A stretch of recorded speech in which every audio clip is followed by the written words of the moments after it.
अस्सलाम वालेकुम। बात कर लेते हैं जो पाकिस्तान ने टेस्ट हारा और जो आने वाला अगला तीसरा टेस्ट है उसके बारे में, और मोहम्मद हफीज़ किसके इशारे पर चलते हैं। साइम अयूब खेल पाएंगे या नहीं, अबरार अहमद को भी तीसरे टेस्ट में मौका दिया जाएगा या नहीं, मोहम्मद वसीम जूनियर उसको भी मौका मिलना चाहिए तीसरे टेस्ट में। बात कर लेते हैं जो गुज़िश्ता रोज़ पाकिस्तान ने टेस्ट हारा ऑस्ट्रेलिया से। पाकिस्तान तकरीबन जीत चुका था और बाबर आजम, सऊद शकील और रिजवान की, खासकर रिजवान की विकेट गिरने के बाद पाकिस्तान ये टेस्ट हार गया था।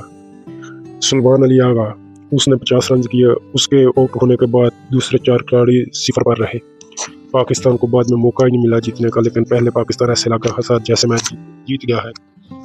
चलो ये तो मैच गुजर गया है, लेकिन इसका मलबा जो है वो सब अब्दुल्ला शफीक पर डाल रहे हैं कि उसने एक कैच ड्रॉप किया था उसकी वजह से, लेकिन उसके बाद दूसरे भी तो खिलाड़ी थे ना, उन्होंने क्या किया। आगे जो तीसरा टेस्ट आने वाला है उसमें साजिद खान भी है, सरफराज अहमद भी है, फाहिम अशरफ भी है, अबरार अहमद भी है, साइम अयूब भी है, लाइन में मोहम्मद वसीम जूनियर भी लगे हुए हैं। रिपोर्ट के मुताबिक साइम अयूब को तीसरे टेस्ट में मौका दिया जाएगा और मोहम्मद वसीम को भी मौका मिलने का चांस है, अभी वो भी है। सरफराज अहमद और फाहिम अशरफ तो नहीं खेल पाएंगे तीसरा टेस्ट, उनको कोई मौका नहीं दिया जाएगा। अगर पिच के हिसाब से देखा गया तो बाद में रिपोर्ट दी जाएगी कि साजिद खान को भी स्पिनर जो है खिलाया जाएगा।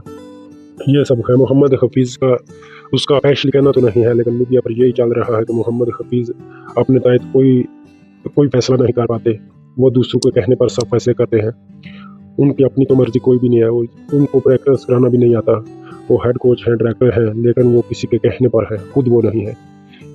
बाद में देखते हैं तीसरे टेस्ट में आपको फिर रिपोर्ट देंगे जो चेंजिंग होगी। अगर क्रिकेट के हर न्यूज़ देखनी है हमारे पेज को लाइक और शेयर जरूर करें। शुक्रिया।